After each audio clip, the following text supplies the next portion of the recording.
Next जो topic है हमारा वो है ऑपरेटर्स का। डिफरेंट टाइप के ऑपरेटर्स होते हैं, बहुत सारी चीज़ ऐसे हैं भी हैं जो आपने पहले पढ़े हुए होंगे कहीं ना कहीं पे। तो ये आसान सा टॉपिक है, इजी है और बहुत पेपर में आता भी होता है इसमें से, ठीक है। तो इसको ध्यान से ज़रा सुनना। अच्छा, ऑपरेटर की डेफिनेशन लिखी हुई are the symbols that are used to perform certain operations on data. यानी कि आपने डाटा के ऊपर कोई भी टास्क परफॉर्म करना है, कोई भी काम करना है, तो आपको वो परफॉर्म करवाने के लिए ऑपरेटर्स यूज़ करने पड़ते हैं, ठीक है। अब ऑपरेटर्स डिफरेंट टाइप के होते हैं, अर्थमेटिक है, रिलेशनल ऑपरेटर है, लॉजिकल है, असाइनमेंट है, इंक्रीमेंट डिक्रीमेंट है और कंपाउंड असाइनमेंट ऑपरेटर, ठीक है। डिफरेंट टाइप के ऑपरेटर्स हैं हमारे पास। तो बारी बारी इनको देखते हैं कि ये सबका क्या क्या काम होता है। सबसे पहले है हमारे पास अर्थमेटिक ऑपरेटर।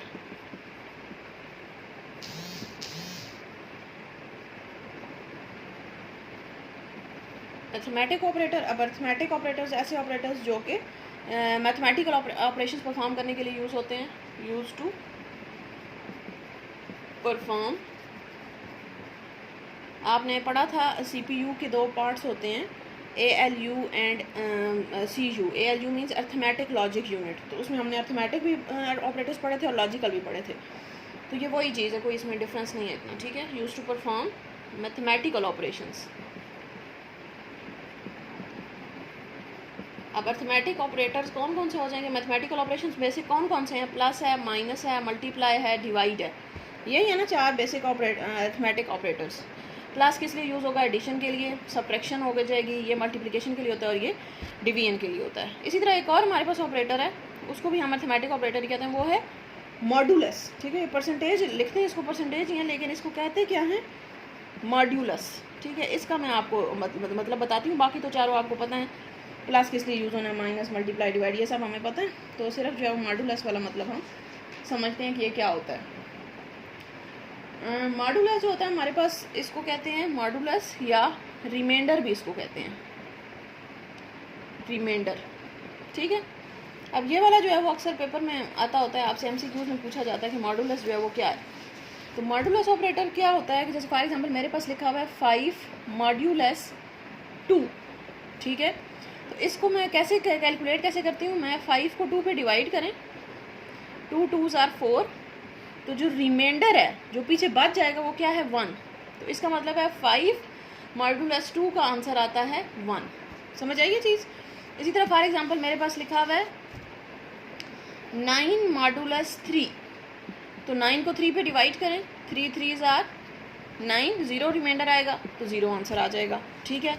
इसी तरह फॉर एग्जांपल मेरे पास है 17 मॉड्यूलस 4, तो वो क्या आएगा? 17 को 4 पे डिवाइड करें, 4 4s आर 16, तो 1 रिमाइंडर आएगा तो 1 आंसर आ जाएगा, ठीक है। तो यानी कि आप जब एक उसको ऑपरेंड को दूसरे के ऊपर डिवाइड करते हैं, ये जो बीच में होता है ये ऑपरेटर होता है, और ये जो साइड पे वैल्यूज़ होती हैं इनको ऑपरेंड्स कहते हैं। आपने पहले भी पढ़ा हुआ होगा, यानी कि जिसके ऊपर आप ऑपरेशन परफॉर्म करते हैं उसको ऑपरेंड कहते हैं, ठीक है। ऑपरेंड और ये ऑपरेटर, बीच में कुछ भी ऑपरेटर हो सकता है, प्लस माइनस मल्टीप्लाई डिवाइड कुछ भी, ठीक है। तो अब हमारे पास रिमाइंडर है, तो रिमाइंडर क्या होता है? यानी कि जो आपके पास जब एक ऑपरेंड को दूसरे के ऊपर डिवाइड करेंगे तो जो पीछे बच जाएगी वैल्यू उसको आप कहते हैं कि ये हमारे पास मॉड्यूलस ऑपरेटर है, रिमाइंडर है, ठीक है। ये MCQs में ऐसे क्वेश्चन पूछे जाते हैं, जैसे MCQs में ये आ सकता है कि 5 मॉड्यूलस 2 मीन्स, नीचे ऑप्शन दिए होंगे 1 2 3 4 जो भी ऑप्शंस हैं। तो अब आपको पता होना चाहिए कि जो रिमाइंडर है वो चूँकि होता है तो आप इसको फ़ौरन डिवाइड करेंगे, तो जो रिमाइंडर पीछे जो बच जाएगी वैल्यू, छोटी सी ऐसी ही वैल्यूज़ होती हैं, 9 17 21, इस तरह छोटी वैल्यूज़ ही होती हैं जो आप आसानी से डिवाइड कर सकते हैं। तो आप उसको डिवाइड करके आंसर निकाल लेंगे, ठीक हो गया। इसी तरह जो हमारे पास प्लस वाला है वो तो आपको पता है, दो वैल्यूज़ को प्लस कर देगा, माइनस वाला माइनस कर देगा, मल्टीप्लाई मल्टीप्लाई हो जाएगा। डिवाइड जो होता है, ये जो डिवीजन वाला यहाँ पे ऑपरेटर लिखा हुआ है, ये अगला टॉपिक भी आपका यही है कि briefly explain the working of division operator. अब जो डिवीजन होता है वो किस लिए यूज़ होता है? आपको पता है डिवीजन आपके पास जैसे फॉर एग्जांपल 5 डिवाइडेड बाई 2 है, तो इसका मतलब है वो डिवाइड करने के लिए, यानी कि 5 को 2 पे डिवाइड करेंगे, 2 2s आर 4, तो 1 रिमाइंडर। अच्छा, ये बात याद रखते हैं कि जो डिवीजन ऑपरेटर है ये सिर्फ आपके पास इंटीजर डिवीजन करता है।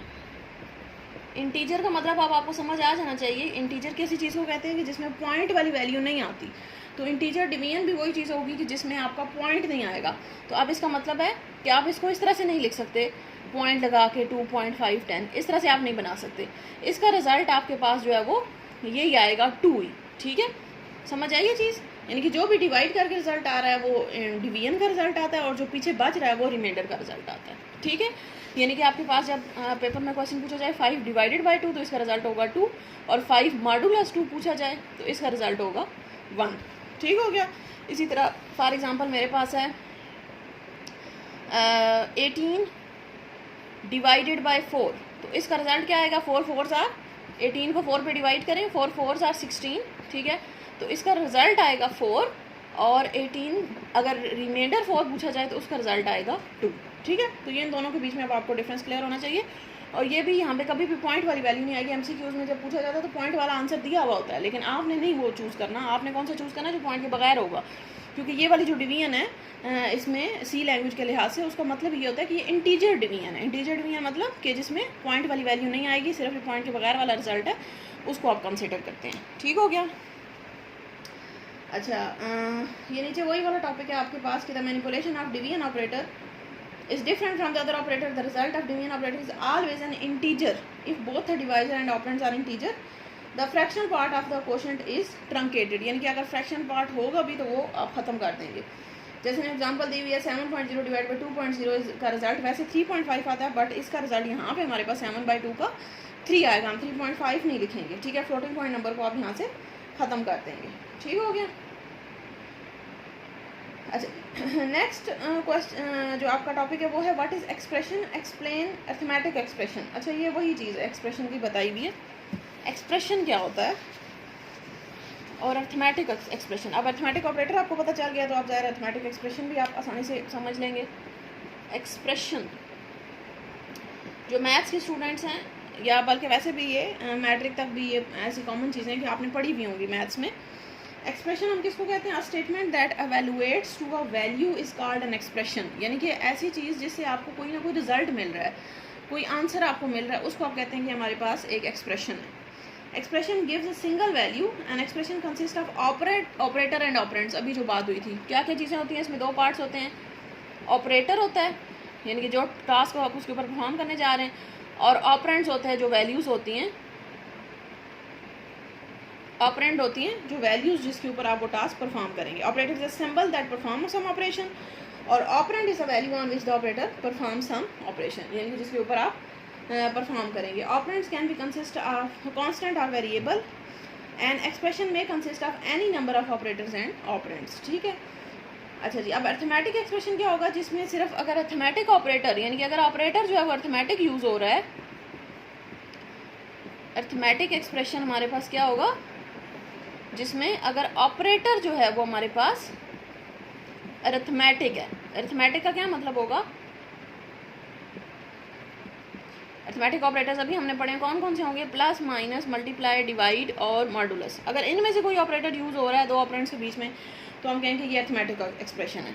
अब इसकी एग्जांपल आप क्या ले सकते हैं, जैसे for example a plus b लिखा हुआ है तो ये हमारे पास एक अरिथमेटिक एक्सप्रेशन है। एक ऑपरेंड है, ये भी ऑपरेंड है, बीच में एक अरिथमेटिक ऑपरेटर लगा हुआ है। अगर मेरे पास लिखा हुआ है 5 + 7 तो ये भी मेरे पास एक अरिथमेटिक एक्सप्रेशन है। अगर मेरे पास लिखा हुआ है 5 × 2 ये भी एक अरिथमेटिक एक्सप्रेशन है, ठीक है।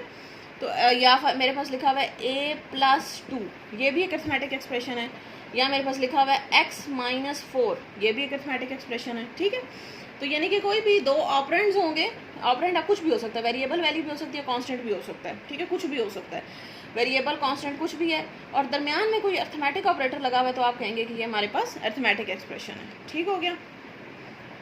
अच्छा, नेक्स्ट देखें what is meant by data type of an expression. ये एक इम्पॉर्टेंट टॉपिक है, ठीक है, जो कि आपको आना चाहिए लाजमी, कि एक्सप्रेशन की डाटा टाइप क्या होती है। अब देखिए एक्सप्रेशन में हमारे पास 2 चीज़ें हैं, 2 ऑपरेंड्स हैं, ऐसा ही है ना। एक एक्सप्रेशन में आपके पास 2 तरह के ऑपरेंड्स यूज़ हो रहे हैं, तो आपको आप डाटा टाइप कैसे हो सकता है, एक ऑपरेंड की डाटा टाइप कुछ और, एक इंटीजर हो, दूसरा फ्लोट हो, या एक डबल हो, दूसरा हमारे पास लॉन्ग डबल हो, कुछ भी, यानी कि जो भी अगर आप उनकी डाटा टाइप डिफरेंट है तो रिजल्ट की डाटा टाइप क्या होगी, कैसे आप बताएंगे कि इसके इन दोनों का जो रिजल्ट आ रहा है उसकी क्या डाटा टाइप है, ठीक है। तो ये बड़ा इंपॉर्टेंट है, ये भी MCQs में आपसे पूछा जाता है अक्सर। अच्छा, the data type of an expression depends upon the type of operands in the expression. For example, the result of an expression is integer int if both operands are integer. अगर दोनों operands integer होंगे तो result आपके पास integer होगा. ठीक है. An expression in which operands are different data type is called mix data type expression. यानी कि अगर तो मेरे पास फॉर एग्जांपल ये लिखा हुआ है 5 + 2, तो अब 5 भी इंटीजर वैल्यू है, इंटीजर है ना, यानी कि पॉइंट के बगैर है. 2 भी इंटीजर है तो रिजल्ट 7 आएगा, ये भी इंटीजर. यानी कि अगर तो दोनों की डाटा टाइप सेम है, इसकी भी वही है, इसकी भी वही है, तो रिजल्ट की भी वही होगी. ठीक है. अगर फॉर एग्जांपल मेरे पास है 5.1 + 1.1, ठीक है, तो अब इसका रिजल्ट आएगा 6.2. अब ये भी फ्लोट था, ये भी फ्लोट है, तो रिजल्ट भी फ्लोट आ गया. इसी तरह ये इंटीजर, ये भी इंटीजर, रिजल्ट भी इंटीजर. अगर तो दोनों की डाटा टाइप सेम है तो फिर तो रिजल्ट की डाटा टाइप वही होगी. प्रॉब्लम कहाँ पे आएगी? अगर दोनों की डाटा टाइप डिफरेंट आ गई, उसको हम कहते हैं मिक्स टाइप एक्सप्रेशन. यानी कि एक ऑपरेंड की फॉर एग्जांपल मेरे पास इस तरह से लिखा हुआ हो 5 + 1.1. अब हमें डिसाइड करना है. अब देखें ये इंटीजर है और ये क्या है, फ्लोट है. तो अब हमें यहाँ पे प्रॉब्लम आएगी डिसाइड करने में कि जो रिजल्ट आएगा उसकी क्या डाटा टाइप होगी, वो इंटीजर में होगा या फ्लोट में होगा. ठीक है. तो उसके लिए आपके पास जो है वो ये टेबल नीचे बना हुआ है. बहुत ही आसान तरीका है इसको याद रखने का. अब देखिए टेबल में आपके पास बुक आपके सबके पास ओपन होनी चाहिए. टेबल में देखिए लिखा हुआ है इंटीजर प्लस फ्लोट, तो जो डाटा टाइप ऑफ एक्सप्रेशन होगा वो फ्लोट है.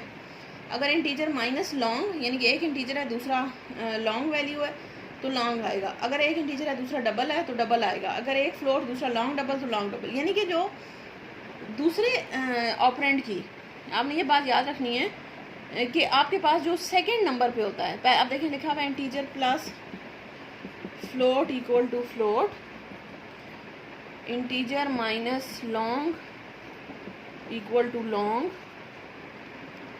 Integer multiplied by double equal to double. ठीक है. तो आपने ये बात याद रखनी है कि जो सेकंड वाला जो भी होगा ऑपरेंड यहाँ पे, उसकी जो डाटा टाइप होगी वही आपके एक्सप्रेशन की डाटा टाइप होती है. ठीक है. इसको याद रखने का सबसे आसान तरीका, टेबल को आप कैसे याद करेंगे कि जो सेकंड नंबर पे आपके पास जो डाटा टाइप आ रही है, ठीक है, वही आपके एक्सप्रेशन की डाटा टाइप होती है. ठीक है. तो इसका मतलब है आप 5 + 1.1 में सेकंड नंबर पे कौन सा है, फ्लोट. तो इसका मतलब है कि जो आपका रिजल्ट आएगा वो फ्लोट में ही आएगा. ठीक है. समझ आएगी चीज़. तो हमारे पास इसकी रिज़ल्ट आ जाएगा 6.1. ठीक हो गया. ये हमारे पास इसको याद रखने का तरीका होता है कि जब भी आपने देखा कि दो मिक्स टाइप के, अगर तो सेम है, अगर दोनों की डाटा टाइप सेम है तो फिर तो रिजल्ट की डाटा टाइप वही होगी. लेकिन अगर मिक्स टाइप का एक्सप्रेशन आ जाता है, यानी कि एक की डाटा टाइप कुछ और है दूसरे की कुछ और, तो फिर आप कैसे उसको सॉल्व करेंगे? फिर आप ऐसे करेंगे कि जो भी सेकेंड नंबर पर जो आ रहा है ऑपरेंड, उसकी जो भी डाटा टाइप होगी आप उसको एक्सप्रेशन की डाटा टाइप बना देंगे. ठीक हो गया. चलें, सही है. ठीक है. नेक्स्ट टॉपिक हमने इंशाल्लाह कल करेंगे, असाइनमेंट स्टेटमेंट. Thank you.